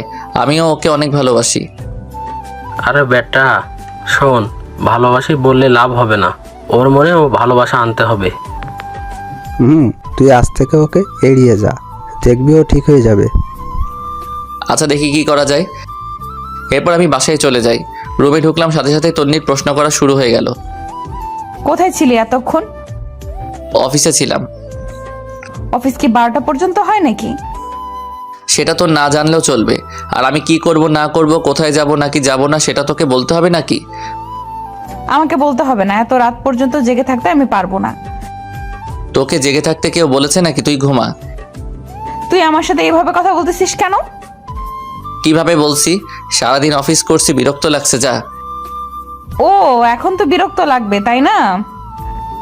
চুপ করবি নাকি কানের নিচে 2টা দিব? কি, তুই আমাকে মারবি? তোকে মারতে কি কারো পারমিশন লাগবে নাকি? চুপ কর, নইলে লাথি দিয়ে রুম থেকে বাহির করব। দেখলাম তন্নি চোখ মুখ লাল করে শুয়ে পড়ল। মনে মনে আইমানকে ধন্যবাদ দিলাম। আসলে আপনারা যেমনটা দেখছেন, বাস্তবে আমি তেমন নই। এই ব্যবহারের মাধ্যমে যদি তন্নি ভালো হয় সেই জন্যই এমন করতেছি। আমিও আর কিছু না বলে লাইট অফ করে দিয়ে সোফায় শুয়ে পড়লাম। সকালে ঘুম থেকে উঠে দেখলাম তন্নি বিছানায় নেই। আমি ফ্রেশ হয়ে নিচে গেলাম, দেখলাম তন্নি আব্বু আম্মুর ব্যাগ আর জিনিসগুলো রেডি করে দিচ্ছে। আমি যাওয়ার পর সবাই নাস্তা করতে বসলাম। মা বললেন, শোন, একটা কথা বলতাম। বলো। আমরা যাওয়ার পর তন্নি একটু ওর বাবার বাড়ি যাবে, তুই একটু দিয়ে আসিস। আমার সময় নেই, যে যাওয়ার সে একাই যাবে। আর বাপের বাড়ি থেকে কালকেই তো আসলো। আমরা যাওয়ার পর বাসায় তো কেউ থাকবে না, তুই থাকবি অফিসে, তাই বললাম। দেখো, এত কিছু আমি বুঝি না, ও গেলে একাই যাবে। আর কিছু না বলে নাস্তা করে উঠে গেলাম। তারপর বাবা মাকে আমি বাস স্টপে দিয়ে আসলাম। বাসায় এসে দেখি তন্নি নেই, কল দিলাম ধরতেছে না। আমি ওর কল না দিয়ে রেডি হয়ে অফিসে চলে গেলাম। দুপুরবেলা ক্যান্টিনে খাবার খেতে গেলাম। বাবা মাকে কল দিয়ে জিজ্ঞেস করলাম কত দূর গেছে। অনেকক্ষণ কথাবার্তা বলে কল কেটে দিলাম। হঠাৎ করে তন্নির কথা মনে পড়লো। আমি এবার তন্নিকে কল না দিয়ে শাশুড়িকে কল দিলাম। হ্যালো, আসসালামু আলাইকুম। ওয়ালাইকুম আসসালাম। বাবা, কেমন আছো? আসি ভালো, আপনারা সবাই কেমন আছেন? আছি সবাই ভালো। খাওয়া দাওয়া করছেন? তন্নি খেয়েছে? এই তো আমরা করতেছি, তুমি করছো? জি, নাস্তা করতেছি। অফিস শেষে আমাদের ওখানে চলে আসিও, তোমার আব্বু আম্মুর সাথে আমার কথা হয়েছে। কিন্তু কোনো কিন্তু না, আমি বলছি তুমি চলে আসিও। আচ্ছা ঠিক আছে। কলটা কেটে দিলাম। তারপর সানি আর আইমানকে কল দিলাম, সব কিছু বললাম। ওরাও বলতেছে চালিয়ে যাওয়ার জন্য। রাত প্রায় 8টা। আমি ওদের বাসার সামনে গেলাম। তন্নিকে কল দিব চিন্তা করলাম, কিন্তু দিলাম না। কলিং বেল দেওয়ার সাথে সাথে তন্নি এসে দরজা খুলে দিয়ে গেছে। মনে হয় আমার জন্যই ওয়েট করতেছিল। আমি শ্বশুর শাশুড়ির সাথে কথা বলে তন্নির রুমে গেলাম। আমার সাথে কোনো কথা বলতেছে না। আমি ওয়াশরুমে গিয়ে ফ্রেশ হয়ে আসলাম। একটু পর শাশুড়ি এসে খাওয়ার জন্য ডেকে গেল। আমিও সোজা নিচে চলে গেলাম। খাওয়া দাওয়া করে বাইরে বের হলাম।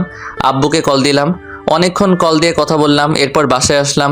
রুমে যাওয়ার সাথে সাথে তন্নি অনেক জোরে দরজাটা লাগিয়ে দিল। কি রে, এত জোরে দরজা দিলি কেন? তুই এখানে কেন আসছিস? মানে কি? তোর মাই তো বললো। মা বললে আসতে হবে নাকি? দেখ, বেশি কথা বলবি না, তোরে দেখলে আমার রাগ হয়। যা শুয়ে পড়। তুই আমার রুম থেকে বের হ। তুই কি আমাকে অপমান করছিস? ধরে নে তাই, তুই আমার রুমে থাকতে পারবি না। ভুলে গেছিস সবসময় আমার রুমেই থাকিস অ্যান্ড আমার খাটে? তুই কি যাবি নাকি গলা ধাক্কা দিব? আমি আর কিছু না বলে বের হয়ে গেলাম। চিন্তা করলাম নিজের বাসায় চলে যাব, কিন্তু এত রাতে যাওয়া রিস্কি হয়ে যাবে। তাছাড়া শ্বশুর শাশুড়িও খারাপ মনে করবে। আর কিছু চিন্তা না করে সোজা নিচে চলে গেলাম। অনেকক্ষণ হাঁটাহাঁটি করলাম, সময় যাচ্ছে না কিছুতেই। তারপর গিয়ে গেস্ট রুমের সোফায় গিয়ে শুয়ে পড়লাম। সকালবেলা শাশুড়ির ডাকে ঘুম ভাঙলো। আমাকে সোফায় দেখে উনি বলল, এ কি বাবা, তুমি সোফায় কেন ঘুমিয়েছো? রুমে যাওনি? আমি কিছু বলতে যাব এমন সময় তন্নি কোথায় থেকে তার আম্মুকে বলে, আম্মু, তোমার জামাই কি করেছে জানো? কি করেছে?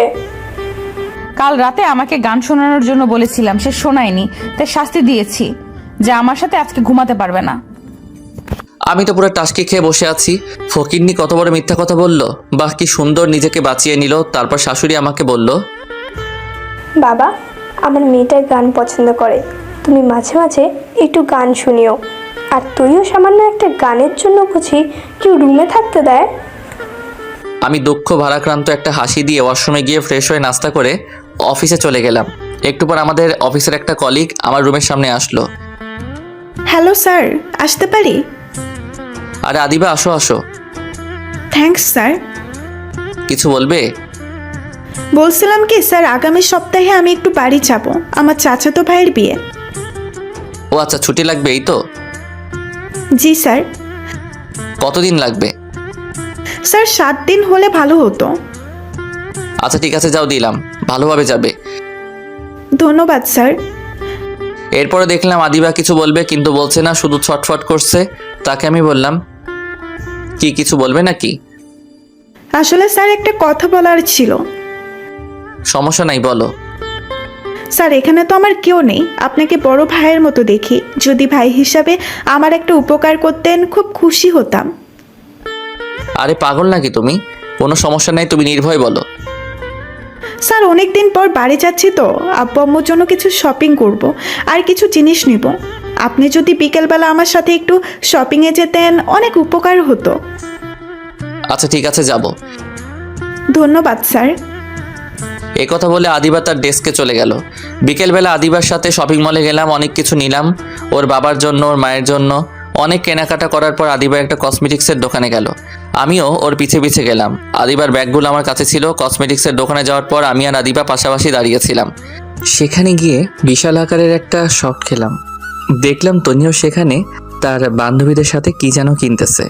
আমাকে আদিবার সাথে দেখে আমার সামনে এসে বলে, মেয়েটা কে?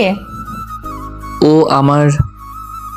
পুরোটা বলার আগেই আমার গালে একটা চর বসিয়ে চোখ মুখ লাল করে কাঁদতে কাঁদতে দোকান থেকে বের হয়ে গেল। তন্নির কয়েকটা বান্ধবী এসে আমাকে বলল, ছি, ভাইয়া বাসায় বউ রেখে বাইরে মেয়ে নিয়ে ঘুরেন, আপনার লজ্জা করে না একটু? তারপর সবাই দোকান থেকে বের হয়ে গেল। লজ্জায় আমার পুরো মুখ লাল হয়ে গেল। খারাপটাই সবাই দেখলো, আসল কাহিনীটা কারো চোখে পড়ল না। তারপর আমি আর আদিবাও বের হয়ে গেলাম। আদিবা আমাকে বলল, সরি স্যার, আমার জন্য আজকে আপনাকে অপমানিত হতে হয়েছে। আরে ধুর, এগুলো কিচ্ছু না। তোমার কি দোষ? কেউ তো আসল কথা জানে না, সেই জন্য রিয়্যাক্ট করতেছে। ম্যাডাম কিন্তু অনেক রাগ করছে। এটা কোনো সমস্যা না, সব ঠিক হয়ে যাবে। স্যার একটা কথা বলতাম। বলো। ম্যাডামের নাম্বারটা কি আমাকে দিবেন? আমি সব বুঝিয়ে বলবো। আরে তুই কল দিলে সে আরো বেশি রিয়্যাক্ট করবে, উল্টো তোমাকে অপমান করবে। সমস্যা নেই স্যার, আপনি নাম্বারটা আমাকে দেন। আর এটা ধরেন। কি এটাতে? স্যার আপনাদের বিয়েতে তো যেতে পারিনি, তাই ম্যাডামের জন্য আমার পক্ষ থেকে একটা গিফট। তুমি আবার এটা কখন কিনলে? সেটা আপনার না জানলেও চলবে, আপনি এটা নেন আর নাম্বারটা দেন। ধন্যবাদ, এই নাও নাম্বার। তারপর আমি নাম্বারটা দিয়ে দিলাম। গিফটটা নিয়ে আদিবাকে একটা রিকশায় উঠিয়ে দিয়ে আমি বাসায় চলে আসলাম। এসে গিফটটা খুলে দেখলাম একটা নীল শাড়ি, অনেক সুন্দর, তন্নিকে অসাধারণ লাগবে। এরপর আমার মাথায় একটা বুদ্ধি আসলো, ফারিয়াকে কল দিয়ে সব কিছু বলে দেই, কারণ তন্নি আজকের বিষয়টা ফারিয়ার সাথে শেয়ার করবে। আমি ফারিয়াকে কল দিয়ে সব কিছু বলে দিছি এবং এটাও বলে দিয়েছি যে এমনভাবে কথা বলবে যেন তন্নির প্রচুর রাগ হয়। বাসায় একা একা ভালো লাগছে না, আব্বু আম্মুও নাই, তন্নিও নাই। আমি তন্নিকে কল দিলাম, বাট নাম্বার বন্ধ। এরপর তন্নির আম্মুর কাছে কল দিলাম। হ্যালো, আসসালামু আলাইকুম। ওয়ালাইকুম আসসালাম। বাবা কেমন আছো? জি ভালো, আপনি? আছি মোটামুটি। তন্নি কোথায়? ওর নাম্বার বন্ধ কেন? কি জানি বাবা, বিকেলে কোথায় থেকে কাঁদতে কাঁদতে এসে রুমের দরজা বন্ধ করে দিয়েছে। অনেকবার ডেকেছি, দরজা খুলছে না, কিছু খাচ্ছেও না। তোমার সাথে কি কিছু হয়েছে? না, আমার সাথে কিছু হয়নি। তো বাবা আজকে আমাদের বাসায় আসবে না? না, আজকে আসবো না। কেন বাবা? বাসায় তো কেউ নেই, এখানে তন্নিও একা, চলে আসো। না, একটু কাজ আছে। আচ্ছা ঠিক আছে, ভালো থাকবেন, পরে কথা হবে। এ কথা বলে আমি কলটা কেটে দিলাম। মনে মনে চিন্তা করলাম তন্নিও হয়তো আমাকে ভালোবেসে ফেলেছে, না হলে এত রিয়্যাক্ট করতো না। আয়মানের বুদ্ধিটা অনেক কাজে লাগছে। এভাবে কয়েকটা দিন চলে গেল। আমি তন্নিদের বাসায় যাই না। মাঝে মাঝে ওর মায়ের সাথে একটু একটু কথা হয়। প্রায় 10 দিন পর ওর মা আমাকে কল দেয়। তখন আমি অফিসে ছিলাম। হ্যালো, আসসালামু আলাইকুম। ওয়ালাইকুম আসসালাম। বাবা, কেমন আছো? ভালো, আপনারা? আছি সবাই ভালো। বাবা, তুমি একটু আজকে আমাদের বাসায় আসতে পারবে? আসলে আমার তো একটু কাজ ছিল। কেন, কোনো সমস্যা হয়েছে নাকি? আসলে হয়েছে কি, আমার বড় বোন নাকি অনেক অসুস্থ। আমি আর তোমার শ্বশুর আব্বা ওখানে যাচ্ছি, তাই যদি তুমি এখানে থাকতে ভালো হতো। তন্নিকেও নিয়ে যান তাহলে। ও যেতে চাচ্ছে না, সেজন্যই তো আমরা একটু টেনশনে আছি। সে একা একা বাসায় কিভাবে থাকবে? যদি তুমি আসতে ভালো হতো। আচ্ছা ঠিক আছে, আপনারা যান, আমি সন্ধ্যার সময় আসব। এই কথা বলে কলটা কেটে দিলাম। কেমন জানি খুব খারাপ লাগছে। আজকে অনেক দিন পর ওর সাথে দেখা করতে যাচ্ছি। রাত প্রায় 8টার সময় ওদের বাসায় গেলাম। কলিং বেল বাজানোর সাথে সাথেই দরজা খুলে দিল। মনে হয় আমার জন্যই অপেক্ষা করছিল। ভিতরে গেলাম, দেখলাম চোখ মুখ লাল করে বসে আছে। দেখতে বাচ্চাদের মতো লাগছে। তারপর আমি বললাম, কেমন আছিস? তুই এখানে কেন আসছিস? আম্মা বলেছে তাই। লজ্জা করে না অন্য মেয়েদের সাথে ঘুরে এখন আসতে? সেটা আমার ব্যাপার, আমি তো তোর কেউ না। আমাকে নিয়ে তোর এত মাথা ব্যথা কেন? তোর মতো ফালতুকে বিয়ে করাই আমার ভুল হয়েছে। আগে জানলে জীবনেও কবুল বলতাম না। আমার মাথা গরম করবি না। কি করবি তুই? রাগে আমার পুরো শরীরের লোম দাঁড়িয়ে গেছে। আমি কোনো কথা না বলে ব্যাগটা রেখে ওয়াশরুমে চলে গেলাম। ফ্রেশ হয়ে এসে দেখি তন্নি নেই, মনে হয় ঘুমিয়ে গেছে। আমি আর ওর রুমে গেলাম না, সামনে গেস্ট রুমের সোফায় শুয়ে রইলাম, কিন্তু ঘুম আসছে না। একটু পর আস্তে আস্তে উঠে তন্নির রুমের দিকে গেলাম, দেখলাম ও ঘুমিয়ে আছে। অনেকক্ষণ আমি বাইরে থেকে দাঁড়িয়ে দাঁড়িয়ে ওকে দেখলাম। হঠাৎ করে খেয়াল করলাম ওর পুরো শরীর কাঁপতেছে। আমি তাড়াতাড়ি রুমে গেলাম, কপালে হাত দিয়ে দেখি জ্বরে পুরো শরীরটা পুড়ে যাচ্ছে। আমি তো টেনশনে পড়ে গেলাম, কি করব বুঝতে পারতেছি না। পরে কিচেন রুম থেকে একটা বাটি নিয়ে এসে ওর মাথায় জলপট্টি দিলাম অনেকক্ষণ, কিন্তু কিছুতেই কমছে না। পরে একটা বালতিতে পানি নিয়ে এসে ওর মাথায় দিলাম। প্রায় 2 ঘন্টার মতো পানি দেওয়ার পর জ্বর কিছুটা কমলো। পরে দেখলাম পানি দিতে দিতে ওর শরীরও ভিজিয়ে দিলাম। এখন কাপড়টা চেঞ্জ করতে হবে, বাট কিভাবে করব বুঝতে পারছি না। সে যদি দেখে আমি ওর কাপড় চেঞ্জ করছি তাহলে আমার অবস্থা শেষ। সকালবেলা আমি নাস্তা নিয়ে ওর রুমে গেলাম, দেখলাম সে মাত্র ঘুম থেকে উঠছে। আমার হাতে নাস্তা দেখে চমকে উঠল। তারপর নিজের দিকে তাকিয়ে দেখে যে ওর গায়ে যেই জামাটা ছিল সেটা আর নেই, আরেক। তারপর আমার রাগে চোখ মুখ লাল করে উঠে এসে আমার কলার ধরলো। ওই কুত্তা আমার কাপড়ের এই অবস্থা করেছে কি? আসলে কালকে রাতে পুরোটা বলার আগে একটা চর বসিয়ে দেয়, তারপর বলে, তুই এত খারাপ আমি ভাবতেও পারিনি। আমাকে ঘুমের মধ্যে পেয়ে তুই ছি, আমার ভাবতেই ঘৃণা লাগে। তোকে আমি আস্তে আস্তে বিশ্বাস করতে লাগলাম, কিন্তু তুই এত খারাপ আমি জীবনেও ভাবিনি। যা, বেরিয়ে যা এখান থেকে। প্লিজ আমার কথাটা শোন। তুই যাবি নাকি আবার চর খাবি? আমি আর কিছু না বলে নাস্তার প্লেটটা রেখে চলে আসতে যাব, এমন সময় দেখি দরজার সামনে নীলা দাঁড়িয়ে আছে। মনে হয় আমাকে চর মারার দৃশ্যটা দেখে ফেলেছে। লজ্জায় পুরো লাল হয়ে গেলাম। কিছু না বলে সোজা রুমের বাইরে চলে আসলাম।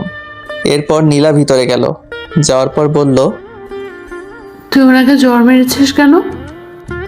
ভালো করেছি। ও আমার কাপড় চেঞ্জ করছে কেন? সে করেনি, আমি করেছি। মানে? তুই জানিস কালকে রাতে তোর অনেক জ্বর এসেছিল, উনি তোর মাথায় জলপট্টি দিয়েছে। জ্বর না কমার কারণে সারা রাত তোর মাথায় পানি দেয়। পানিগুলো তোর শরীরে পড়ে পুরো শরীর ভেজে গেছে। ঠান্ডা লেগে যাবে সেজন্য সকালে আমাকে কল দিয়ে আনে, আর আমি তোর কাপড় চেঞ্জ করে দেই। আর তুই কিনা না জেনে ওনাকে জ্বর দিলি। তোর ভাগ্য অনেক ভালো যে ওনার মতো স্বামী পেয়েছিস। এই কথাগুলো বলে নীলা বাইরে চলে আসে। আমি তন্নির মাকে কল করে ওর অসুস্থতার কথা জানালাম। তারপর কিছু না বলে সোজা অফিসে চলে গেলাম। এরপর থেকে তন্নিকে আর কোনো কল দেই না, ওর আম্মুকেও দেই। মাঝে মাঝে ওর আম্মু কল দিয়ে খবর নেয়, জাস্ট এতটুকুই। কয়েকদিন পর বাবা মা চলে আসে। এসে আমাকে বলে, কিরে বৌমা কই? ওর বাপের বাড়ি। তা তুই কি এতদিন ওখানে ছিলি? না, মাঝে মাঝে যেতাম। চুপ কর বেয়াদব, তুই কি ভাবছিস আমি কোনো খবর রাখি না? ঘরে বউ রেখে অন্য মেয়ে নিয়ে ঘুরতে তোর লজ্জা করে না? বৌমা আমাকে সব জানিয়েছে। বাহ, ফকিন্নি নিজের দোষ না স্বীকার না করে আমাকেই ফাঁসিয়ে দিল। জানি বাবা এখন সত্য কথা বললে বিশ্বাস করবে না, তাই বলেও কোনো লাভ নেই। এরপর বাবা বললেন, এখন ওদের বাসায় যা, আর তন্নিকে তোর সাথে করে নিয়ে আসবি। কিন্তু বাবা এখন তো। কোনো কিন্তু নয়, যেটা বলছি সেটা। এখন তো রাত হয়ে গেছে, এখন কিভাবে আনবো? কালকে সকালে নিয়ে আসলে হবে না? গর্ধব, এখন আনতে কে বলেছে? এখন তুই যাবি, রাত থেকে কালকে সকালে চলে আসবি। আমি কিছু বলতে যাব এমন সময় বাবার দিকে খেয়াল করে দেখলাম রেগে আছে। আমি আর কিছু না বলে রেডি হয়ে ওদের বাসার উদ্দেশ্যে রওনা দিলাম। রাত প্রায় 9:30। আমি তন্নিদের বাসার সামনে দাঁড়িয়ে আছি। কলিং বেল দেওয়ার সাথে সাথেই দেখলাম তন্নির মা এসে দরজা খুলে দিল। তারপর বলল, বাবা আসছো? পথে কোনো সমস্যা হয়নি তো? না, কোনো সমস্যা হয়নি। আচ্ছা বসো, খাওয়া দাওয়া করে নাও। তন্নিও বসে আছে, বাট আমি কিছু বলছি না দেখে সেও বলছে না। খাওয়া দাওয়া শেষ করে রুমে গেলাম। গিয়ে একটা চেয়ারের উপরে বসে আছি। একটু পর তন্নি এসে দরজা লাগিয়ে দিল। আমাকে বলল, সরি। সরি কেন? সেদিনের রাতের ঘটনার জন্য। আমি ভাবছি তুই আমার সাথে। থাক, বলতে হবে না। আমার কপালে ওগুলোই ছিল। তুই ঘুমা, সকালে তাড়াতাড়ি যেতে হবে। তুই কোথায় ঘুমাবি? আমাকে নিয়ে তোর চিন্তা করতে হবে না, তুই ঘুমা। খাটে ঘুমা, আমি নিচে ঘুমাবো। কেন? তোর চর খাওয়ার জন্য নাকি তোর কাছে অপমানিত হওয়ার জন্য? সে আর কিছু না বলে ঘুমিয়ে পড়ল। আমিও একটা বালিশ নিয়ে নিচে শুয়ে পড়লাম। সকালবেলা ঘুম থেকে ছাদে গেলাম। তন্নিও আমার পেছনে পেছনে গেল। দেখে মনে হচ্ছে কিছু একটা বলবে, বাট বলতে পারছে না। এরপর আমি বললাম, কিছু বলবি? তুই কি সত্যি আমাকে ভালোবাসিস? পাগল নাকি? তোরে কেন আমি ভালোবাসবো? মিথ্যা বললাম, দেখি ও কি রিয়াক্ট করে। তাহলে এতদিন যে বললি তুই আমাকে ভালোবাসিস? মিথ্যা বলেছি। তোর সাথে থাকার বা কথা বলার কোনো ইচ্ছাই আমার নাই। তাহলে আমাকে নিতে আসলি কেন? আব্বু আম্মু বলেছে তাই, না হলে জীবনেও আসতাম না। বাহ, ভালো তো। নতুন কাউকে পেয়ে গেছিস, এখন তো আমার দরকার নেই। তোর দরকার কখনো ছিল না, থাকবেও না। আদিবার সাথে আমি খুব ভালোই আছি। তন্নি আর কিছু না বলে চোখ মুখ লাল, কান্না করতে করতে নিচে চলে যায়। মনে মনে বন্ধু আইমানকে ধন্যবাদ দিতে লাগলাম। ওর বুদ্ধিটা কাজে লেগেছে। এইরকম জানলে আরও আগে থেকে ইগনোর করতাম। যাই হোক, একটু পর আমিও নিচে গেলাম। গিয়ে দেখি তন্নি চুপ করে বসে আছে। আমি বললাম, রেডি হয়ে নে, বাসায় যেতে হবে। আমি যাব না, তুই যা। তোর ন্যাকামি দেখার টাইম নাই আমার। আদিবা বসে আছে, তাড়াতাড়ি রেডি হয়ে নে। বললাম তো আমি যাব না। ওকে, একটু পর নিজেই যাবি। তুই এখান থেকে যা, তোকে যেন না দেখি। চলে তো যাবই, এখানে তো থাকতে আসিনি। তুই আর 1 সেকেন্ড এখানে থাকতে পারবি না, এখনই বের হয়ে যা। আমিও আর কিছু না বলে নাস্তা না করে ওর বাবা মা কাউকে না জানিয়ে সোজা অফিসে চলে গেলাম। বাসায় গেলে বাবা চিল্লাচিল্লি করবে। কাজ করতেছি এমন সময় আদিবা আসলো। আসতে পারি স্যার? আরে আদিবা, আসো, বসো। ধন্যবাদ স্যার। আপনার কি মন খারাপ? আরে না, এমনি ভালো লাগছে না। আমি জানি স্যার, ম্যাম আপনাকে কিছু বলেছে। আসলে স্যার, সেদিন যদি জানতাম ম্যামও মার্কেটে যাবে তাহলে আপনাকে যেতে বলতাম না। আরে ধুর, এটা কোনো ব্যাপার না। এমন সময় বাবা কল দিল। আদিবা উঠে চলে গেল। এই কই তুই? আমি তো অফিসে। তোকে না বললাম বৌমাকে নিয়ে বাসায় আসতে? ও আসবে না বলেছে, সেই জন্যই তো আমি অফিসে চলে আসছি। চুপ কর বেয়াদব, ও আসবে না বলছে নাকি? তুই নিয়ে আসিসনি? মানে আমি কেন নিয়ে আসবো না? চুপ হারামজাদা, তনি আমাকে সব কিছু বলেছে। তোর লজ্জা করে না ঘরে বউ রেখে অন্য মেয়েকে নিয়ে ঘুরতে? আরে তুমি এসব কি বলো? সবগুলো মিথ্যা কথা। চুপ কর, তনি আমাদের সব কিছু বলেছে। মেয়েটা কখন থেকে রান্না করতেছে। আমি আর কিছু না বলে কেটে দিলাম। দূর, ফকিরনিটা বাবাকে আনিয়ে বানিয়ে কি বললো আল্লাহই জানে। নিজে সব দোষ করে এখন আমাকে ফাঁসাই দিছে। বিকেলবেলা আইমান কল দিল। কি রে দোস্ত, কি অবস্থা? মামা কি বুদ্ধি দিলি? তনি তো ফেসে গেছে। আরে কি বলিস? আচ্ছা শোন, সন্ধ্যার সময় তুই আর তন্নি কফি শপে আসিস, কথা আছে। দূর, আমি তন্নিকে নিয়ে আসতে পারবো না, তোরা বল আসতে। আচ্ছা ঠিক আছে, বলবো। তুই অন্তত সাথে করে নিয়ে আসিস, সানিয়া আর ফারিয়াও থাকবে। আচ্ছা ঠিক আছে। এরপর বাসায় গেলাম, দেখলাম তন্নি রেডি হয়ে বসে আছে। আমাকে দেখে বলল, আইমান কিছু বলেছে? না কিছু বলেনি। কেন? কফি শপে যাওয়ার জন্য বলেছে। তো যা, আমাকে বলছিস কেন? তোকেও যেতে বলেছে। আমি যাব না, তুই যা। একসাথে যাওয়ার জন্য বলেছে, তুই না গেলে আমিও যাব না। মনে মনে তো আমার লাড্ডু ফুটতেছে। হা হা, কি যে আনন্দ বলে বোঝাতে পারবো না। যাই হোক, বেশি মুড নিতে গেলে আবার দেখা যাবে যে একসাথে যাওয়াই হবে না। একটু পর আমি আর তন্নি বের হয়ে গেলাম। একটা রিক্সা নিলাম। এই প্রথম বিয়ের পর একসাথে রিক্সা নিয়ে ঘুরতেছি। যখন ওর সাথে ফ্রেন্ড হিসেবে ঘুরতাম, রিক্সায় কি মজাটাই না হতো। সব কিছু মনে পড়তে লাগলো। আমি রিক্সার এক পাশে সরে বসে আছি। তন্নি বারবার আমার দিকে তাকাচ্ছে। একটু পর কফি শপে গেলাম, দেখলাম আয়মান, সানি আর ফারিয়া বসে আছে। আমাদের দেখে বলল, বাহ, দুজনের এখন আসার সময় হলো। না রে, একটু কাজ ছিল তাই। বুঝি বুঝি, কি এমন কাজ? তন্নি গিয়ে ফারিয়াকে জড়িয়ে ধরল। এদিকে আয়মান আমাকে ইশারা দিতেছে, বলতেছে কাজ হচ্ছে। এমন সময় সানি বলল, দোস্ত শোন, তোরা থাক, আমাদের একটু কাজ আছে, যেতে হবে। সে কি, মাত্রই তো আসলাম, কফিটা খেয়ে যা। না রে, অনেক কাজ, সময় কম। আচ্ছা তুই যা, ফারিয়া থাকুক।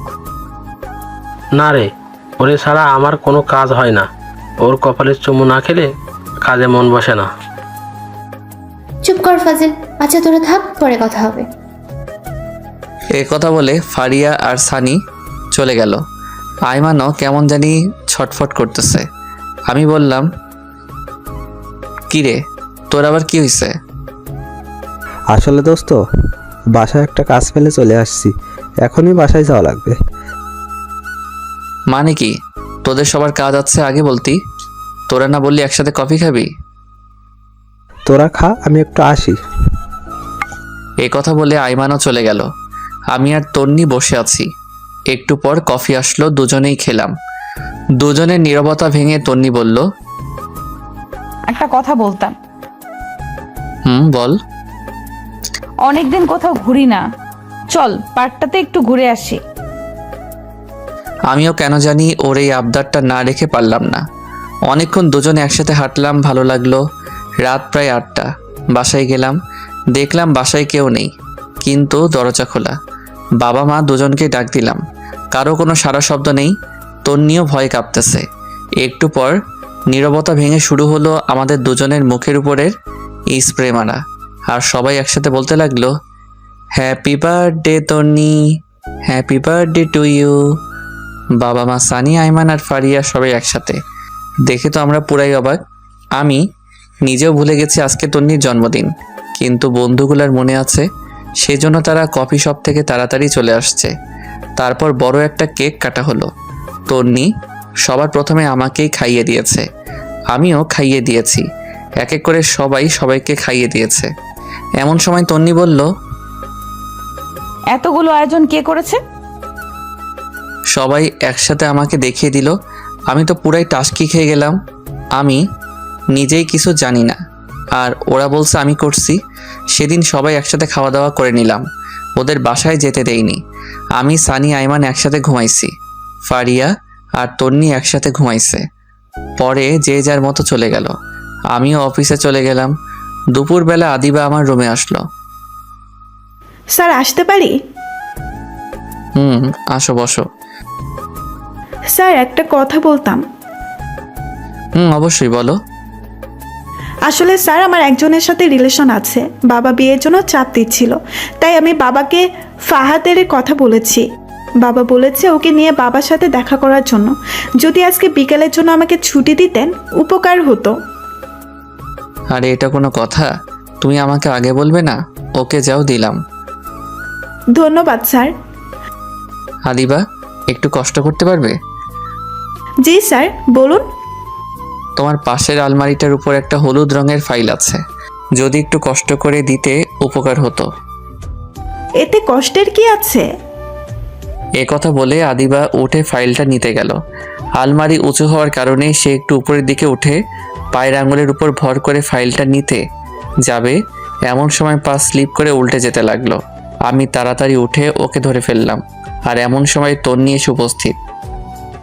আমাদের একসাথে দেখেই চিৎকার দিয়ে উঠল। দেখলাম হাতে একটা টিফিন বাটি, মনে হয় দুপুরের খাবার নিয়ে আসছে। দূর শালার, কেন যে আদিবাকে ফাইলটার কথা বললাম। যদি না বলতাম তাহলে তন্নি হয়তো কিছু দেখতো না। আমি আদিবাকে ছেড়ে দিলাম। তন্নি রাগে চোখ মুখ লাল করে আমাকে বলল, ছি, তুই এত খারাপ? প্লিজ তুই শান্ত হ, আমার কথা শোন। কি শুনবো? নিজের চোখেই তো সবকিছু দেখলাম। প্লিজ তুই আমার কথাটা শোন। চুপ কর, তোর মতো ফালতুর সাথে আমি কোনো কথাই বলবো না। ভেবেছিলাম তুই সত্যি আমাকে ভালোবাসিস, আমিও আস্তে আস্তে তোকে ভালোবেসে ফেললাম, কিন্তু তুই অন্য মেয়ের সাথে, ছি, আমার ভাবতেই ভালো লাগে না। আমি কিছু বলতে যাব, এমন সময় আদিবা বলল, ম্যাম শোনেন, আপনার ধারণা ভুল। তুমি চুপ করো, লজ্জা করে না অন্যের স্বামীর সাথে এসব করতে? যত সব ফালতু। ম্যাম আপনি আমাকে যা ইচ্ছা বলতে পারেন, কিন্তু স্যারকে কিচ্ছু বলবেন না, স্যারের কোনো দোষ নেই। চুপ করো তুমি। সেদিন তো শপিং করতেও দেখেছি তোমাদের, আবার বড় বড় কথা বলছো, লজ্জা করে না? ম্যাম আপনাকে সেদিন রাতে আমি অনেকবার কল দিয়েছি সত্যটা বলার জন্য, বাট আপনি কল ধরেননি। সেদিন আমি স্যারকে জোর করেই শপিং করতে নিয়ে গেছি। আসলে এখানে আমার কেউ নেই, স্যারকে ভাই ডেকেছি। একটা কাজিনের বিয়ে ছিল, প্রায় 6 মাস পর বাড়ি যাচ্ছি, তাই বাবা মায়ের জন্য কিছু জিনিস কিনতে গেছিলাম। আর আপনি সেখানে আমাদের দেখতে পেলেন, স্যারকে সবার সামনে চট দেন। জানেন সেদিন আপনার জন্য একটা নীল শাড়ি আমি কিনেছিলাম। স্যার অনেকবার বলেছিল আপনাকে নাকি নীল শাড়িতে ভালো মানায়। আপনাদের বিয়েতে না যেতে পারায় একটা নীল শাড়ি আমি আপনার জন্য কিনে স্যারকে দিয়েছিলাম। বিনিময়ে আপনি স্যারকে চট দিয়েছেন, নয়তো অপমান করেছেন। সেদিনের কথা বাদ দাও, আজকেটা তো আমি নিজের চোখেই দেখলাম। আজকে কি ছিল তাহলে? আমার একজনের সাথে রিলেশন আছে, বাবা চাইছে তাকে বাবার সাথে পরিচয় করিয়ে দেওয়ার জন্য। আমি স্যারের কাছে এসেছি বিকেলবেলা ছুটি দেওয়ার জন্য। স্যার আমাকে ছুটি দিয়েছে। আমি চলে যাওয়ার সময় স্যার ফাইলটা দিতে বললেন। আমি ফাইলটা নিতে গিয়ে পড়ে যাচ্ছিলাম, এমন সময় স্যার আমাকে ধরে ফেললেন।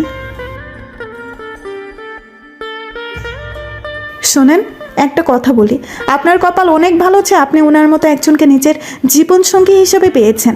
আপনার মতো মেয়ের কোনো যোগ্যতা নেই ওনার সাথে থাকার। নিজেকে তো অনেক কিছু মনে করেন, এগুলো বাদ দিয়ে ভালো হওয়ার চেষ্টা করুন।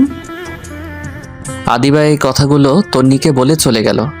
দেখলাম তন্নির চোখে পানি চলে আসছে। আমি এতক্ষণ কিছুই বললাম না, চুপচাপ দাঁড়িয়ে দুজনের কথা শুনছিলাম। আদিবার কথাগুলো অনেক ভালো লাগলো, মনে মনে কয়েকবার ধন্যবাদ জানালাম। একটু পর তন্নি আমার দিকে তাকালো, চোখ মুখ লাল হয়ে আছে। তারপর আমাকে বলল, নিজেকে খুব চালাক মনে করিস তাই না? মানে? তুই কি ভাবছিস আমি কিছুই জানি না? কি জানিস তুই? এই যে এতদিন অবহেলার নাটক করেছিস, আমার সাথে খারাপ ব্যবহার করেছিস, নিজেকে হিরো ভাবছিস। মনে মনে ভাবলাম, তন্নিকে এগুলো আবার কে বলে দিছে? শালা আই মাইন্ড না বলে দিল নাকি? এরপর আমি বললাম, এগুলো সব মিথ্যা কথা, আমি যা করেছি মন থেকে করেছি। তোকে এই কথাগুলো কে বলেছে? তুই কি ভাবছিস ওরা শুধু তোর ফ্রেন্ড আমার না? ফারিয়া আমাকে সব কিছু বলেছে। শালার মেয়েদের পেটে কিছুই হজম হয় না। কি দরকার ছিল তন্নিকে এগুলো বলার? তারপর আমি বললাম, তোকে এই কথাগুলো ফারিয়া বলেছে, দেখ ওর কি হাল করি। কি করবি তুই ফারিয়ার? এই কথা বলে আস্তে আস্তে এগোতে লাগলাম। আমি বললাম, কি ব্যাপার, তুই এদিকে কেন আসছিস? কেন আসছি তাই না? দেখ, একদম কাছে আসবি না, আমি কিন্তু চিল্লাচিল্লি করব। কর চিল্লা চিল্লি, দেখি কে আসে। আমি পিছাইতে পিছাইতে দেওয়ালের সাথে লেগে গেছি। এই কি করছিস তুই? বলার আগে ঠোঁট দিয়ে আমার ঠোঁটটা চেপে ধরলো। আমার পুরো শরীরের লোম দাঁড়িয়ে গেল। কিছুক্ষণ এভাবে থাকার পর আমি তন্নিকে একটু দূরে সরিয়ে দিলাম। বললাম, এই তুই কি পাগল? এটা আমার অফিস, বেডরুম না। যদি কেউ দেখে ফেলতো? দেখুক, তাতে আমার কি? খাইছিস? মাত্রই তো খাইলাম। আর ধর, এটা না, দুপুরে খাইছিস? না, তোর জন্য রান্না করে নিয়ে আসছি। তুই করছিস নাকি আম্মা করছে? দুজনেই করছি। তুই এত কথা বলিস কেন? আচ্ছা ঠিক আছে, বলবো না। তুই ফ্রেশ হয়ে আয়, একসাথে খাবো। ওকে। এরপর তন্নি ওয়াশরুমে চলে গেল। আমি মনে মনে ভাবছি, অবশেষে তন্নি লাইনে আসলো। হারামি বন্ধুগুলো না থাকলে হয়তো কিছুই সম্ভব হতো না। একটু পর তন্নি বাইরে আসলো। আমি একটা প্লেটে ভাত দিয়ে তাকে বললাম, এই ধর, খেয়ে নে। আমি খাবো না। কি আজীব, তুই না একটু আগে বললি খাবি? এইভাবে খাবো না। তো কিভাবে খাবি? যদি কেউ একজন খাইয়ে দেয় তাহলে খাবো। আমি আর কিছু না বলে ওকে খাইয়ে দিলাম, নিজেও খেয়ে নিলাম। খাওয়া দাওয়া শেষে তন্নিকে বাসায় পাঠিয়ে দিলাম। তন্নি চলে যাওয়ার পর ফাইলটা নিলাম। এমন সময় আয়মানের কল।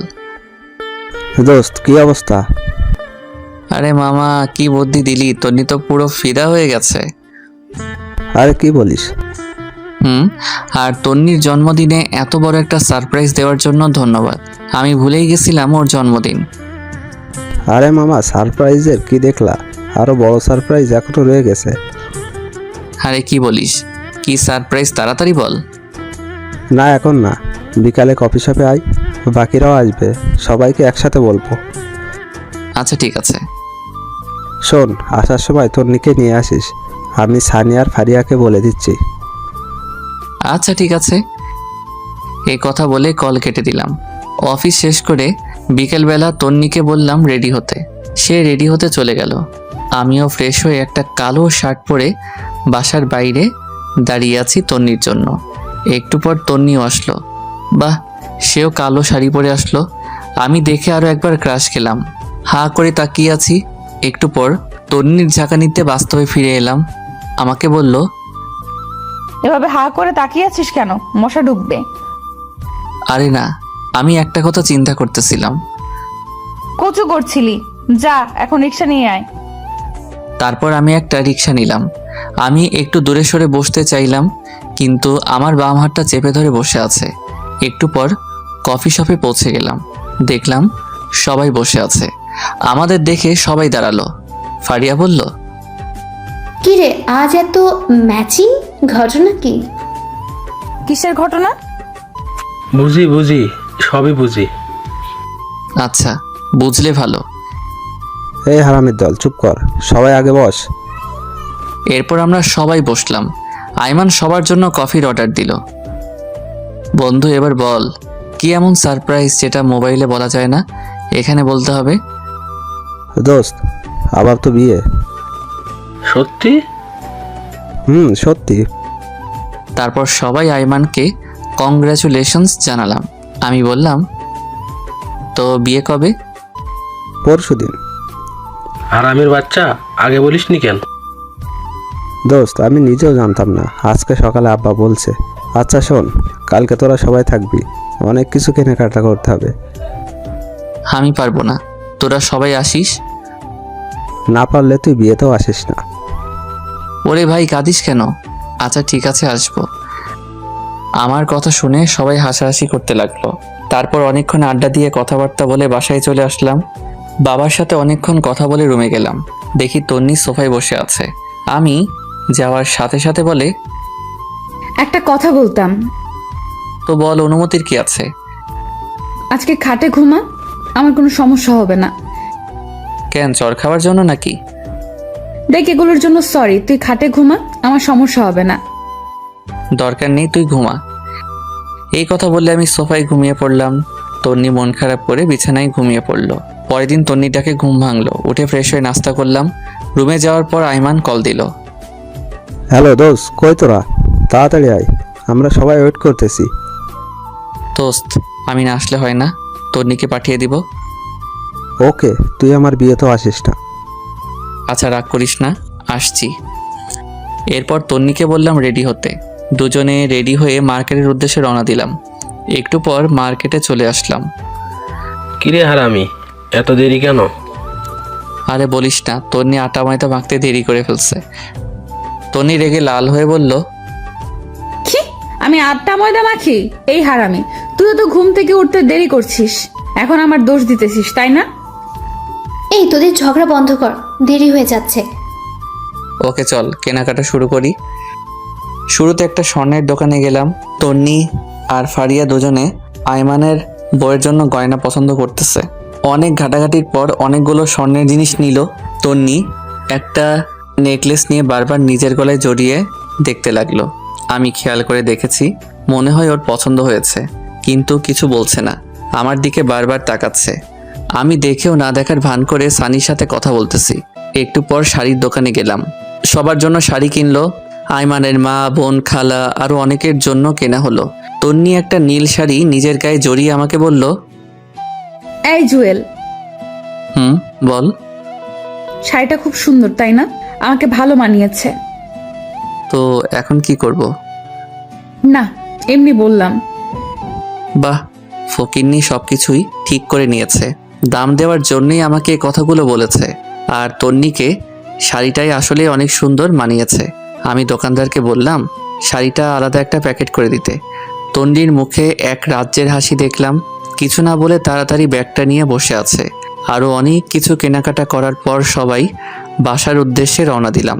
আমরা সানি আর আইমানের কাছ থেকে বিদায় নিয়ে একটা রিক্সা নিলাম। একটু পথ যাওয়ার পর রিক্সাওয়ালাকে বললাম, মামা একটু দাঁড়ান। এই, তোর আবার কি হলো? তুই বসে থাক, আমি একটু আসছি। এই কথা বলে আমি আবার মার্কেটে গেলাম। গিয়ে তন্নির পছন্দ করার নেকলেসটা কিনে নিলাম। দাম বেশি হওয়ায় ক্যাশ টাকা দিতে পারিনি। ওর বিকাশ নাম্বার নিয়ে একটা কলিগকে বলে টাকা পাঠিয়ে দিলাম। একটু পর রিক্সায় আসলাম। কিরে, কোথায় গিয়েছিলি? সেটা তো না জানলেও চলবে। এই মামা চলেন। বাসার সামনে এসে আমি তন্নিকে উপরে পাঠিয়ে দিলাম। রিক্সা ভাড়া দিয়ে আমি উপরে আসলাম। দেখলাম তন্নি রুমে নেই, মনে হয় ওয়াশরুমে গেছে। আমি নেকলেসটা ওর ড্রয়ারে রেখে দিয়েছি। তন্নি ওয়াশরুম থেকে বের হলো, খুব হাসি খুশি লাগছে। তারপর নিচে গিয়ে খাওয়া দাওয়া করে আগের দিনের মতো সোফায় শুয়ে পড়লাম। তন্নি কিছু বলতে গিয়েও বলেনি। পরের দিন আইমানের বিয়ে, সকাল থেকে শুধু কল দিচ্ছে। আমি ঘুম থেকে উঠে দেখি তন্নি মায়ের সাথে রান্নাঘরে কাজ করছে। কিছু না বলে ফ্রেশ হতে চলে গেলাম।